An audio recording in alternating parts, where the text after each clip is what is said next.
अस्सलाम वालेकुम dear students, welcome back to my channel. ये है आपका favourite channel year free academia. Okay बच्चों, जैसा कि आप लोगों को पता है कि आप बेसिकली आप पेपर्स जो हैं बहुत नज़दीक आने वाले हैं और अब सारे टीचर्स का मेन फोकस यही है कि बच्चों को बताएं कि उन्होंने पेपर किस तरह अटेम्प्ट करना है, उनका पेपर किस तरह आना है। क्योंकि पेपर्स की प्रिपरेशन तो आप लोग साथ साथ कर रहे हो, लेकिन कुछ चीज़ें ऐसी हैं जो स्टूडेंट्स को नहीं पता होती और आप में से मेजॉरिटी स्टूडेंट्स बल्कि सारे के सारे स्टूडेंट्स जो हैं वो फर्स्ट टाइम अपीयर हो रहे हैं 9th की एग्जाम्स के अंदर। तो उनको बिल्कुल नहीं पता कि उन्होंने बोर्ड का पेपर कैसे अटेम्प्ट करना है, किस तरह पेपर उनको आना है। और बच्चे मुझे पता कह भी रहे थे कि मैम प्लीज़ आप मॉडल पेपर जो है वो अपलोड करें। बेसिकली बच्चों, जो मॉडल पेपर्स होते हैं ना वो तब आते हैं जब आप लोगों की पेयरिंग स्कीम आ चुकी होती है। Just to clear your confusion, मैं यहाँ पर आप लोगों को एक मॉडल पेपर दिखाऊंगी, ठीक है। बायोलॉजी का मॉडल पेपर है, उसके साथ हम सारे सब्जेक्ट्स के मॉडल पेपर जो है वो आज से डिस्कस करेंगे। 9th की भी प्रोवाइड करूंगी, 10th की भी प्रोवाइड करूंगी। आप लोग चैनल से कनेक्टेड रहना है। उसके लिए बेसिकली पेरेंट्स स्कीम तो बिल्कुल नहीं होगी, क्योंकि पेरेंट्स स्कीम जो होती है वो हर साल चेंज होती है। उसके अंदर थोड़े से माइनर चेंजेस आ जाते हैं। लेकिन सबसे पहले हम ये डिस्कस करेंगे कि आप लोग पेपर के कितने पार्ट्स होते हैं, क्या क्या इसके अंदर चीज़ें होती हैं। सबसे पहले अगर बच्चों बात की जाए आपके टोटल मार्क्स की, हम बायोलॉजी के पेपर डिस्कस कर रहे हैं। मैं ऊपर लिख भी देती हूँ 9th बायोलॉजी। अगर बच्चों हम बात करें टोटल मार्क्स की, टोटल आप लोगों के मार्क्स होते हैं 60। बच्चों इस 60 मार्क्स में हाफ मार्क्स होते हैं वो आपके होते हैं सब्जेक्टिव के और हाफ मार्क्स होते हैं आप लोगों के ऑब्जेक्टिव के। मीन्स के ऑब्जेक्टिव का मतलब होता है आप लोगों का एमसीक्यूज का पार्ट होता है और सब्जेक्टिव का मतलब आप लोगों के इसके शॉर्ट क्वेश्चन आंसर्स और लॉन्ग क्वेश्चन आंसर्स आते हैं। अगर बच्चों बात करें सबसे पहले हम ऑब्जेक्टिव की, ऑब्जेक्टिव के टोटल बच्चों आप लोगों को 12 एमसीक्यूज आते हैं, ठीक है। इनकी डिस्ट्रीब्यूशन जो होती है बेसिकली कितने चैप्टर्स में से कितने आना है ये पेयरिंग स्कीम में बताया जाता है। आप लोग जनरली इस चीज़ को समझोगे कितने आप लोगों के एमसीक्यूज आते हैं। इन एमसीक्यूज को आप लोगों ने सॉल्व करना है। आप लोगों ने अपनी जो पेपर आप लोगों को दिया जाता है उसके ऊपर आप लोगों ने कुछ मार्क नहीं करना, वो वैसे की वैसे चाहिए। वहाँ पर आप लोगों ने टिक भी नहीं लगाना, ठीक है। आप लोग लेड पेंसिल यूज़ कर सकते हो, लेकिन पेपर में वो भी फॉरबिडन है कि आप लोगों ने लेड पेंसिल भी यूज़ नहीं करनी है, ठीक है। आप लोगों ने सिर्फ अपना रोल नंबर लिखना है। आप लोगों ने वहाँ से अपना करेक्ट ऑप्शन देखना है और उसके बाद आप लोगों को बबल शीट दी जाती है और आप लोगों ने उसके अंदर फिलिंग करनी है। एक बात आप लोगों ने हमेशा याद रखनी है कि अक्सर क्या होता है कि अगर उर्दू का पेपर हो तो ABCD जो होता है वो राइट हैंड साइड से लेफ्ट हैंड साइड की तरफ लिखा जाता है और पेपर शीट जो होती है, जो बबल शीट होती है, वो लिखी होती है ABCD, ये ऑपोजिट होती है। तो आप लोगों ने फिलिंग करते वक्त ये ध्यान रखना है कि सी का फिल आप लोग सी में करो, ये ना हो आप लोग बी में कर दो, ठीक है। तो ये चीज़ें आप लोगों ने हमेशा अपने जहन में रखनी है। अक्सर बच्चे क्या करते हैं कि पूरी की पूरी फिर क्या होता है कि उनकी शीट गलत हो जाती है और फिर अक्सर उनको शीट नहीं भी नहीं मिलती। तो इट्स बेटर कि आप लोग इस चीज़ को पहले देखो, तसल्ली से करो आप लोग, ठीक है। पैनिक बिल्कुल नहीं करना। ये हो गया बच्चों आप लोगों का ऑब्जेक्टिव का पार्ट।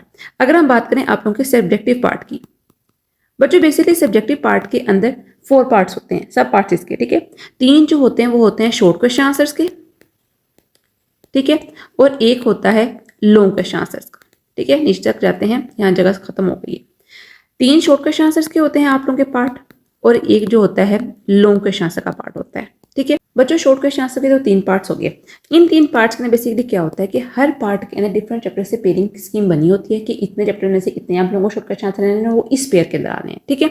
उसमें से बच्चों आप लोगों को टोटल 8 शॉर्ट क्वेश्चन आंसर दिए होते हैं, ठीक है। 3 की चॉइस होती है, उसमें से आप लोगों ने 5 शॉर्ट क्वेश्चन करने होते हैं और हर एक पार्ट में ये होता है। मीन्स क्वेश्चन नंबर 3 के अंदर, 4 के अंदर और 5 के अंदर यही चीजें होती हैं। अगर बच्चों बात करें एक लॉन्ग क्वेश्चन आंसर के पार्ट की, इसके आगे 3 सब पार्ट्स होते हैं और उसके आगे फर्दर 2 सब पार्ट्स होते हैं। मींस कि question number 5, question number 6, question number 7, ठीक है, और क्वेश्चन नंबर 8। आगे इनके ए और बी जो होते हैं वो सब पार्ट्स होते हैं, ठीक है। ए और बी और ए और बी। आप लोगों ने ये करना होता है किसी एक पार्ट को, आप लोगों ने किसी एक क्वेश्चन को चूज करना होता है। बच्चे अक्सर क्या गलती करते हैं कि एक क्वेश्चन इस एक पार्ट का कर लेते हैं और अगले क्वेश्चन का बी पार्ट कर लेते हैं। ऐसा बिल्कुल नहीं करना। आप लोगों ने जो क्वेश्चन चूज करना है उसके दोनों पार्ट्स आप लोगों के ऊपर मैंडेटरी हैं कि आप लोगों ने क्या करने हैं, सोल्व करने हैं, ठीक है। एक पेपर आप लोगों को सैंपल दिखाता हूँ ताकि आप लोगों को समझ जाए। अब बच्चों हम आते हैं सबसे पहले आप लोगों के एमसीक्यूज की तरफ, ठीक है, ताकि आप लोगों को थोड़ी सी अंडरस्टैंडिंग हो जाए किस तरह आप लोगों का पेपर आना है। ऑब्जेक्टिव टाइप आप लोगों का पेपर है बच्चों, ठीक है। सबसे पहले अगर बात की जाए आप लोगों को टाइम कितने अलाउड है, ये 15 मिनट्स का आप लोगों को टाइम अलाउड होता है, ठीक है। इसके अंदर आप लोगों ने बबल शीट भी फिल करनी होती है, ठीक है, अपनी की भी देखनी होती है, सब कुछ देखना होता है। एमसीक्यूज का पार्ट है। अब देखिए ये सारे के सारे आप लोगों के एमसीक्यूज हैं। अब ये डिफरेंट चैप्टर से डिफरेंट एमसीक्यूज आए हुए हैं। सब फर्स्ट वाला आता है pharmacology is the study of tissues, fossils, drugs and insects. अब देख लो यहाँ पर आप लोगों का ये बी पार्ट है, तो आप लोगों ने देखना है ध्यान से कि इसको आप लोगों ने बी के अंदर फिल करना है। नेक्स्ट क्वेश्चन है the tentative explanation of the observation is called hypothesis, principle, theory, biological problem. तो आप लोग देखते हैं कि ये राइट हैंड साइड से आप लोगों की लेफ्ट हैंड साइड की तरफ जा रही है, जबकि की के अंदर क्या होता है, लेफ्ट से राइट हैंड साइड की तरफ आप लोगों की कीज जो होती है वो जाती हैं। तो ये ध्यान रखना है, इसका डी है तो आप लोग ये ना हो कि इसको ए में लगा दो, ठीक है। तो ये चीज़ें आप लोगों ने अपने जहन में करनी है, हमेशा से ध्यान में रखनी है, ठीक है। और ये सारे के सारे आप लोग एमसीक्यू देना चाहो तो देख सकते हो। ये अभी क्या है, टेंटेटिव ही है कि इसमें से इतने आएंगे, इसमें से इतने आएंगे, सिर्फ आप लोगों की अंडरस्टैंडिंग के लिए मैंने आप लोगों को दिखाया है कि किस तरह आप लोगों के एमसीक्यू जो होते हैं वो आने होते हैं। किस चैप्टर में से 2 एमसीक्यूज आते हैं, किसी में से एक आ रहा होता है, किसी में से 3 आ रहे होते हैं, किसी में से कोई भी नहीं आ रहा होता। बस प्रोबेबली ऐसा ही होता है कि हर एक चैप्टर में से आप लोगों को एक ना एक एमसीक्यू जो होता है वो लाजमन आ रहा होता है। तो ये आप लोग इसको एक नज़र देख सकते हो। स्क्रीनशॉट लेना चाहो तो स्क्रीनशॉट भी ले सकते हो, ठीक है। ओके, अब बच्चों बात करते हैं आप लोगों के शॉर्ट क्वेश्चन आंसर्स की, मीन्स कि आप लोगों के सब्जेक्टिव पार्ट की। इसके लिए बच्चों आप लोगों को जो टोटल टाइम होता है 1 आवर एंड 45 मिनट्स, ठीक है। और टोटल आप लोगों के इसके 48 मार्क्स होते हैं। अगर हम पहले क्वेश्चन की बात करें, क्वेश्चन नंबर 2 की, देखें बच्चों इसके अंदर आप लोगों को टोटल उन्होंने 8 क्वेश्चन दिए हुए हैं और उसमें से आप लोगों ने 5 अटैम्प्ट करने हैं, मीन्स कि आप लोगों को 3 की चॉइस होती है। इस पार्ट को या फिर शॉर्ट क्वेश्चन आंसर को सोल्व करने का सबसे बेहतरीन तरीका होता है कि आप लोगों ने सबसे पहले वो क्वेश्चन सोल्व करना है जो आप लोगों को बहुत अच्छी तरह आता है, ठीक है। उसके बाद आप लोगों ने मीडियम करना है, फिर आप लोगों ने जो आप लोगों को थोड़े थोड़े अच्छी तरह आते हैं वो करने हैं, और सबसे फर्स्ट वाला और सबसे एंड वाला क्वेश्चन आप लोगों का वो क्वेश्चन होना चाहिए जो सबसे अच्छा आप लोगों को आता हो। ये हमेशा आप लोगों ने बात अपने जहन में रखनी है, ठीक है। और बाकी जो दरमियान वाले हैं वो आप लोगों को जो थोड़े से मॉडरेट आते हैं वो क्वेश्चन आप लोगों ने अटेम्प्ट करने हैं, ठीक है। अब आता है write how we summarise the results in scientific method, how primary wall is differentiated with secondary wall, how would you define horticulture. अब देखें यहाँ पर जब भी उन्होंने आप लोगों से डिफरेंशिएट पूछा होगा, इस चीज़ को डिफरेंशिएट करें। डिफरेंशिएट कभी भी पैराग्राफ की फॉर्म में नहीं करना।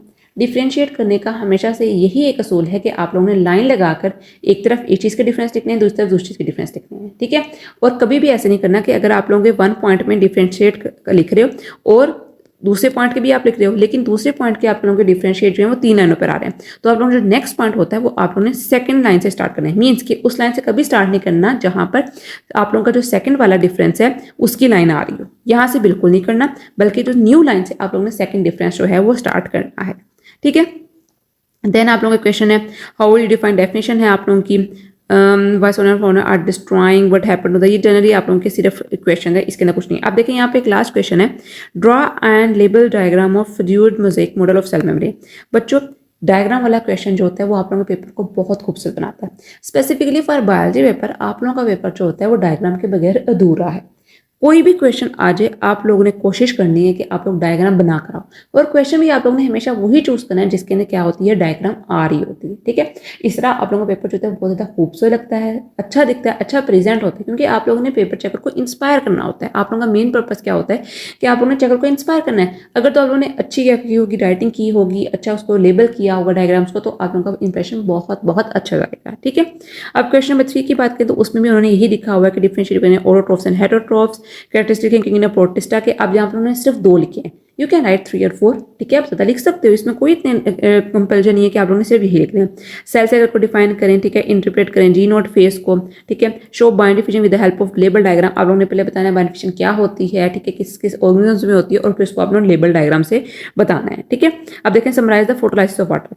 अब समराइज करने के लिए सबसे बेहतरीन तरीका क्या है कि आप लोग सिर्फ उसके जनरल डायग्राम बना लो, या फिर अगर शॉर्ट क्वेश्चन आंसर में आए तो या तो फिर आप लोग सिर्फ 5 लिख लो, लेकिन सबसे बेस्ट तरीका फोटोलाइसिस ऑफ वाटर को एक्सप्लेन करने का यही है कि आप लोग इसकी जो डायग्राम आती है वो बनाओ, ठीक है। ये आप लोगों को बहुत आसानी रहेगी। आगे आता है नेक्स्ट वही शॉर्ट क्वेश्चन का पार्ट, उन्होंने लिखा है डिफरेंस करें एनाबॉलिज्म और कैटाबॉलिज्म के दरमियान, ठीक है। एंजाइम जो होते हैं वो कैसे अपनी एक्टिवेशन एनर्जी को केमिकल रिएक्शन के अंदर लोड करते हैं, इसकी डायग्राम बहुत इंपॉर्टेंट है, ठीक है। आप लोगों को पता होगा कि एनर्जी बैरियर कैसे क्रॉस करते हैं कि बुक के ऊपर एंजाइम चैप्टर के अंदर लिखा हुआ है, ठीक है। आप बता सकते हैं what is an active site of enzyme, आप लोग ट्राई कर सकते हो कि ये सबस्ट्रेट है, ये एक्टिव साइट है, और ये आप लोगों के एंजाइम प्रोडक्ट कॉम्प्लेक्स आप लोगों का बनता है, ठीक है। देन आता है हमारे पास ट्रांसमिशन क्या होती है, pus and how it is form, what are the symptom dengue fever. एक 2 क्वेश्चन आप लोगों को डेंगू फीवर के आ ही जाते हैं, ठीक है। डेंगू फीवर के आ जाएंगे या फिर आप लोगों को टेररिज्म के आ जाएंगे, लेकिन डेंगू कोरोना वायरस के भी आपको आ सकते हैं, ठीक है ना। आगे आप बात करें बच्चों आप लोगों के लास्ट पार्ट जो आता है हिस्सा 2 जो कहता है क्वेश्चन का, ठीक है। क्वेश्चन नंबर 5, 6 और 7 3 आप लोगों को लॉन्ग क्वेश्चन होते हैं, इसके आने होते हैं, इसके सब पार्ट्स होते हैं 2 होते हैं। अगर आप लोगों ने क्वेश्चन नंबर 5 चूज किया है तो इसी के दोनों आप लोगों ने ए और बी पार्ट करना है, ये बात हमेशा याद रखनी है, ठीक है। अब देखें सपोज क्वेश्चन है write detail of of molecular level and tissue level, उसके बाद explain cell membrane with the help of label diagram. दोनों क्वेश्चन इंतहा के अच्छे हैं, आप लोग आसानी से इनको अटेम्प्ट कर सकते हो।